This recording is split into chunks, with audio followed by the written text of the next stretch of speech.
India में कोई भी घर की कंस्ट्रक्शन करवाता है, हर चीज पे ध्यान देता है, कौन सा सरिया लगाना है, कौन सा सीमेंट, कौन सी ब्रिक। लेकिन तीन चीजें ऐसी होती हैं जिस पे ध्यान नहीं दिया जाता और पूरी उम्र मेंटेनेंस करनी पड़ती है, सरदर्द रहती है। सबसे पहला काम होता है सेप्टिक टैंक।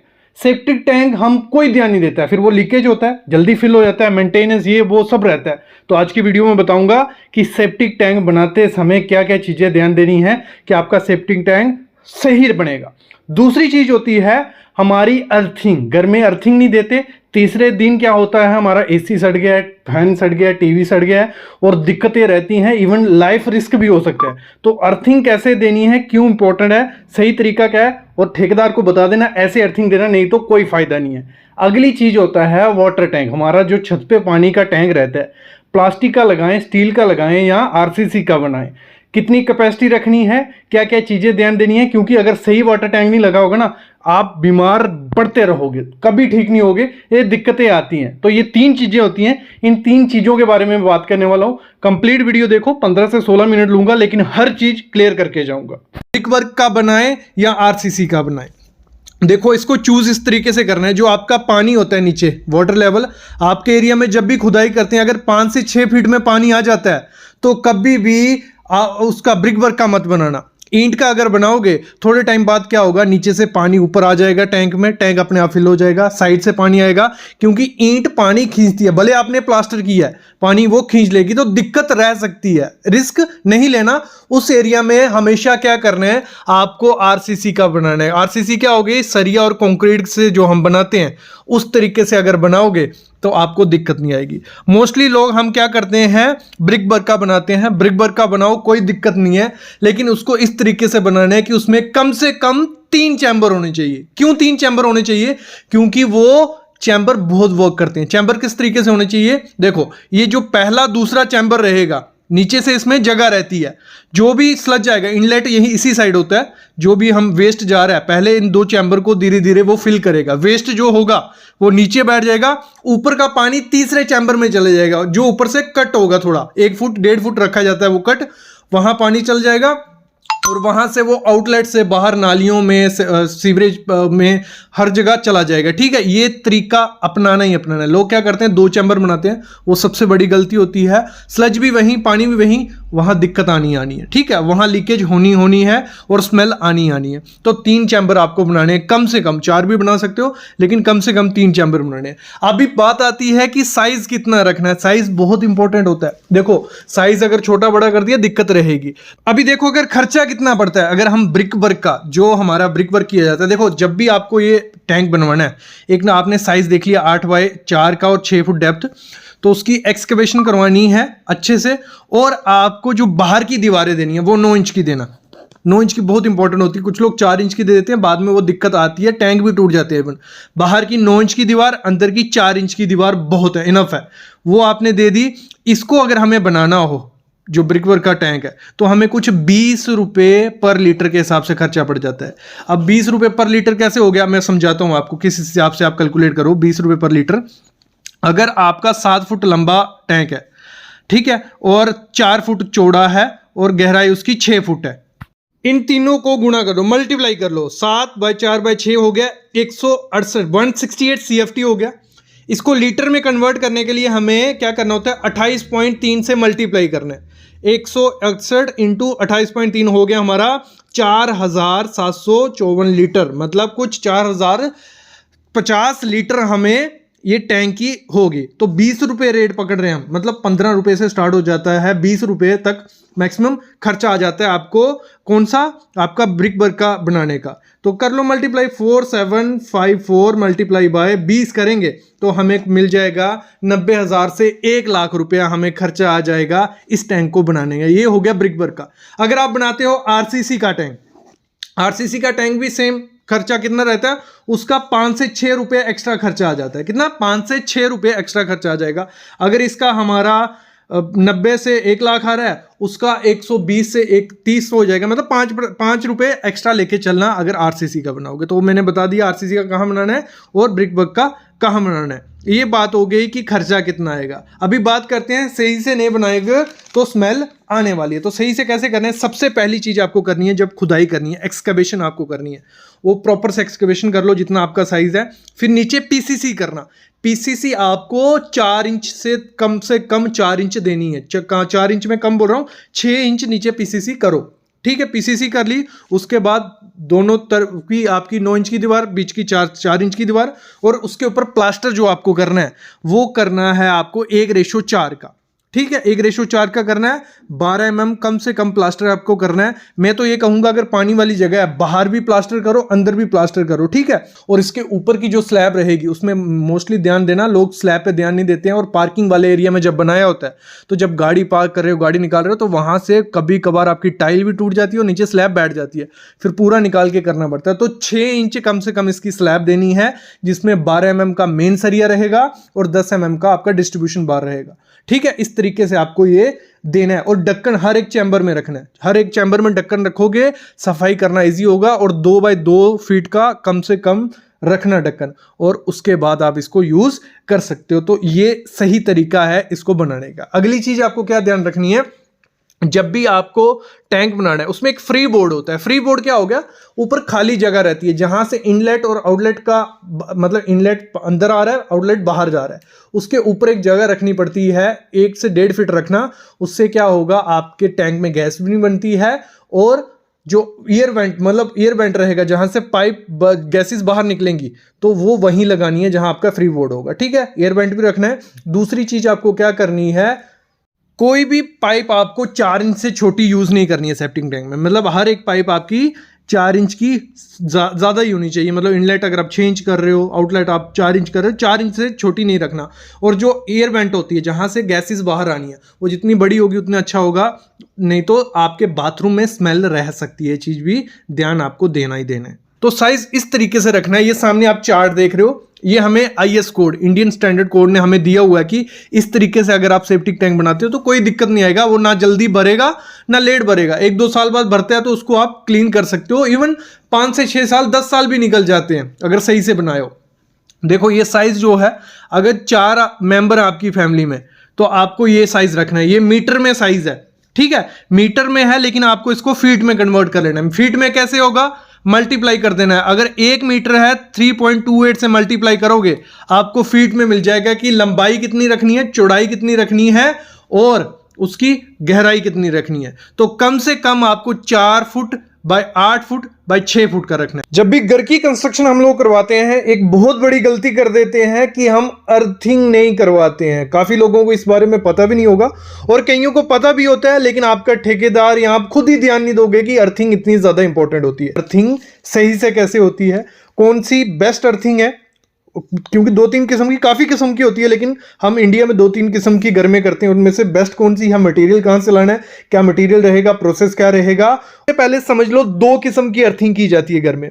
एक होती है प्लेट अर्थिंग, जिसमें कॉपर की प्लेट, उसमें पाइप कनेक्ट की जाती है, वो की जाती है, या सिर्फ प्लेट की हेल्प से भी किया जाता है। उसमें एक पट्टी लगा दी जाती है MS उसकी, एल्युमिनियम की या MS की, वो सिंपल सी होगी। एक होती है आपकी पाइप अर्थिंग, जिसमें MS का पाइप भी यूज किया जाता है, जहां कॉपर का, मैं बोलूंगा कॉपर का सबसे बेस्ट है। मैं बताता हूं कैसे करना है, लेकिन एक चीज मैं आपको क्लियर कर दूं, इन दोनों अर्थिंग में से, प्लेट और पाइप अर्थिंग में से, पाइप अर्थिंग जो होती है वो सबसे बेस्ट होती है, वो अच्छे से परफॉर्म करती है, और 20 से 30 साल आपकी अर्थिंग को कुछ नहीं होता है।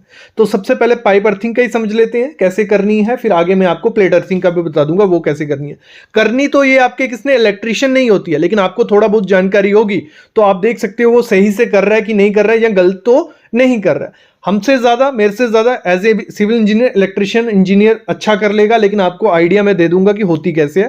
देखो सबसे पहले इसमें आपको जरूरत पड़ेगी, क्या करनी है, इलेक्ट्रोड की जरूरत पड़ती है। इलेक्ट्रोड क्या हो गया, ये कॉपर की पाइप आती है, ये मार्केट में आपको 1 मीटर की, 2 मीटर की, 3 मीटर की इतनी मिल जाती है। लेकिन हमें जो आपकी घर के लिए यूज करनी है, देखो 1 स्टोरी, 2 स्टोरी, 3 स्टोरी तक हम जाते हैं। 2 स्टोरी तो रहते ही है, भले आप 1 स्टोरी बना रहे हो, लेकिन उसके हिसाब से आपको अर्थिंग थोड़ी ज्यादा ही लेके चलिए। तो कम से कम आपको जो 7 फुट रहती है, मतलब 7 फुट वाली आपको अर्थिंग ले लेनी है। मतलब जो 2 मीटर की पाइप आती है, वो 2 मीटर की पाइप आप ले लो। ये जो इलेक्ट्रोड रहेगा नॉर्मल नहीं रहेगा, इसके अंदर फिलिंग होती है, वो फिलिंग बहुत इंपॉर्टेंट होती है। लोकल ऐसे लोग हैं तो उसमें वो फिलिंग नहीं होगी तो उसका कोई काम नहीं होगा, ठीक है। कॉपर इलेक्ट्रोड भी इसको बोला जाता है। मार्केट में जाओगे अर्थिंग के लिए कॉपर की वो बोलोगे, आपको दे देगा। देखो इसका जो प्राइस वेरी करता है, वो लगा लो जो 1 मीटर की रहेगी वो 2 से 3 हज़ार रुपये में मिल जाएगी। 2 मीटर की आपको 3 से 4 हज़ार रुपये में, 3 मीटर की आपको 5 से 6 हज़ार रुपये में मार्केट में मिल जाती है। और आपको लेनी कौन सी है, इसका रहता है आपका 40 mm से 75 mm आपको चाहिए होती है, मतलब 2 इंच की एनफ है, 2 या 3 इंच की आपको लेनी है ये पाइप, ठीक है। पाइप ले ली और इसके लिए आपको क्या करना है, खड्डा खुदवाना है। मतलब जो आपका खड्डा रहेगा वो आप अप्रॉक्स 9 से 12 इंच तक मतलब करिए, मतलब 1 फीट आप उसको गुलाई में ले लीजिए। गुलाई में नीचे आपको, आपने अगर 6 फीट की ली या 7 फीट की ली तो आपको 7 फुट 2 इंच या 3 इंच खड्डा ज़्यादा खुदवाना है, थोड़ा डाउन में रहे आपकी। जब खड्डा खुदवाया उसमें ये आपको इलेक्ट्रोड डालना है और साथ ही साथ इसमें एक आपको बैग भी साथ में मिलेगा। बैग किसका होगा, वो अर्थिंग कंपाउंड होता है, मतलब मार्केट में आप मिल जाएगा, जिसमें चारकोल कोयला जो रहता है उसका मिक्सचर होता है, साथ में नमक मिक्स किया होता है, उसमें कुछ मिट्टी मिक्स की होती है। तो वो बैग आपको मिल जाएगा, 25 kg का बैग आता है, वो 250-300 रुपए का बैग रहेगा, वो आपको मार्केट में मिल जाएगा।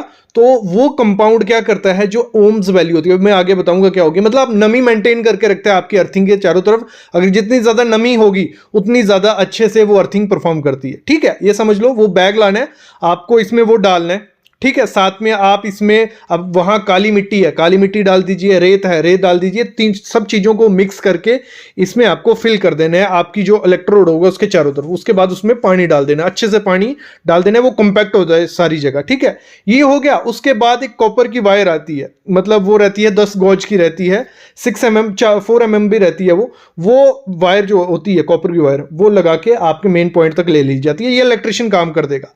बस आपको क्या ध्यान देना है, जब वो प्रोसेस किया जा रहा है उसमें कोयला, नमक, ये काली मिट्टी, सैंड, ये सब चीजें डाल रहे हैं नहीं डाल रहे हैं, ये सब चीजें डाल दी।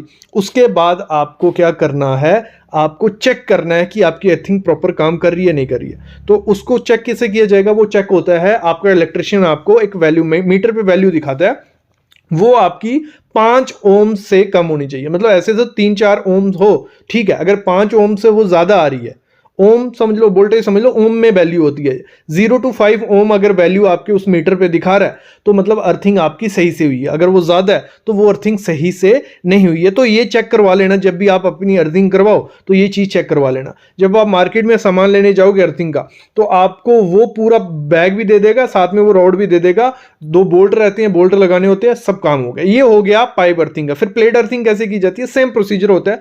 प्लेट आती है मार्केट में 1 बाई 1 की, 1 फीट बाई 1 फीट की प्लेट आती है। उसके साथ ही वो एक पाइप देते हैं, वो एमएस की पाइप रहती है, एल्युमिनियम की रहती है कभी कभार। वो एमएस की पाइप को उस प्लेट के साथ जोड़ा जाता है और वो सेम प्रोसेस से अंदर डाली जाती है और उसके चारों तरफ क्या किया जाता है, कोयला, जो मोटा नमक या काली मिट्टी, सैंड, ये सब चीजें भरी जाती है, पानी डाला जाता है और सेम प्रोसेस होता है। घर में वाटर टैंक लगाने से पहले ये वीडियो देख लेना, नहीं तो आप भी बीमार होते जाओगे, क्योंकि प्लास्टिक हमारी बॉडी को इफेक्ट करता है। और अगर आपने ये टैंक लगा दिया तो आप तो बीमार होने वाले हो, आपकी फैमिली भी बीमार हो सकती है। कौन सा वाटर टैंक आपको अपने छत पे लगाना है, 2 लेयर, 3 लेयर, 4 लेयर, ये सब चीजें क्या है। या आरसीसी का बनाए, मतलब कंक्रीट का जो टैंक रहता है वो बना ले, या प्लास्टिक का लगाएं। अगर प्लास्टिक का लगाना है, कौन सा ब्रांड बेस्ट है, कितना खर्चा पड़ेगा, कहाँ उसको रखना है, कौन सा कलर लेना है, कौन सा मटेरियल का वो बना होना चाहिए। तो आपको हमेशा क्या करना है, आपका जो भी वाटर टैंक होगा, एक तो 6 लेयर का टैंक लेना है। अब ये लेयर क्या हो गया, देखो मार्केट में 3 लेयर का, 4 लेयर का, 5 लेयर का, 6 लेयर के टैंक इस समय मिल जाते हैं। 6 लेयर क्या हो गया, उसकी मोटाई हो जाती है, मतलब काफी लेयर जोड़ी जाती हैं। कुछ लेयर ऐसी होंगी जो यूवीज को अंदर पास नहीं करने देंगी, कुछ लेयर ऐसी होंगी जो आपके पानी को थोड़ा बहुत ठंडा रखेंगी, अंदर खराब नहीं करेंगी, एल्गी नहीं लगने देंगी, काफी रस्ट नहीं लगने देगी। ये सब चीजें वो लेयर हेल्प करती है। अगर आप मार्केट में लोकल लेने जाते हो तो आपको क्या होता है, उस पर लिख दिया होता है कि इसमें 6 लेयर है, 5 लेयर है, लेकिन उसका जब वेट करते हो, वजन करते हो, तो वो उतना नहीं है। तो आपको हमेशा क्या करना है, मैं बोलूंगा ब्रांडेड की तरफ जाओ। क्यों ब्रांड का मैं बोल रहा हूँ, मैं समझाता हूँ। देखो ब्रांड का इसलिए बोल रहा हूँ क्योंकि जो भी वो मटेरियल बनाएंगे, एक तो उनको अपनी ब्रांड वैल्यू रखनी है, सही से रखनी है। दूसरा, उसमें वो प्रॉपर से स्पेसिफिकेशन लिखते हैं, क्योंकि काफ़ी गवर्नमेंट एजेंसीज की नज़र होती है उन पर, तो उनको सही से सब चीज़ें करनी पड़ती हैं। लेकिन लोकल मार्केट में हम जाते हैं ना, गवर्नमेंट एजेंसी की कोई है ना ये एसओ वेरीफाइड है, तो वो आपको मटेरियल दे सकते हैं, तो उसमें दिक्कत आ सकती है। तो आपको क्या करना है, अपने घर के लिए 6 लेयर वाली लेनी है अगर आप नीचे पानी यूज़ करने वाले हो किचन में।